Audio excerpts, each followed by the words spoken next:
இன்றைக்கி வீட்லேயே செய்யக்கூடிய சிம்பிளான ஒரு ஸ்வீட் ரெசிபி தாங்க செய்ய போகிறேன். ரவா லட்டு தாங்க. இதுக்கு ஒரு ஸ்பூன் நெய் வந்து ஒரு கடாயில் சேர்த்துட்டு அதோட முந்திரி திராட்சை ரெண்டையும் தனித்தனியாக வறுத்து எடுத்துக்கலாங்க. அதே கடாயில் மறுபடியும் ஒரு ஸ்பூன் நெய் விட்டுட்டு ஒரு கப் அளவுக்கு வெள்ளை ரவையை வந்து சேர்த்து வறுத்துக்கலாங்க. இந்த ரவை வந்து 200 கிராம் அளவு இருக்குங்க. லோ ஃப்ளேமில் வச்சுட்டு ப்ரௌன் கலர் ஆகாத அளவுக்கு வறுக்கலாங்க.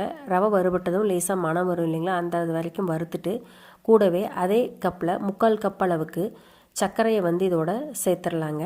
சர்க்கரை சேர்த்துட்டு மறுபடியும் லேசாக வறுத்துட்டு கூடவே கொஞ்சமாக தோல் உரித்து வச்சுருக்கிற ஏலக்காவை வந்து இதோட சேர்த்துட்டு மிக்சி ஜாரில் மாற்றி இதை வந்து நல்லா பவுடரை அரைச்சி எடுத்துக்கலாங்க. கூடவே கொஞ்சம் பால் சேர்த்துட்டு அதோட வறுத்து வச்சுருக்கிற முந்திரி திராட்சையும் சேர்த்துட்டு சின்ன சின்ன உருண்டைகளாக உருட்டி எடுத்துடலாம். இப்போ நல்ல தித்திப்பான ரவா லட்டு ரெடி. நீங்களும் இது மாதிரி ட்ரை பண்ணி பாருங்கள். நம்ம சேனலை ஃபஸ்ட் டைம் பார்க்குறீங்கன்னா சப்ஸ்கிரைப் பண்ணுங்கள். இந்த வீடியோ பிடிச்சிருந்துச்சுன்னா உங்கள் ஃப்ரெண்ட்ஸ்க்கு ஷேர் பண்ணுங்கள், லைக் பண்ணுங்கள். தேங்க்ஸ் ஃபார் வாட்சிங்.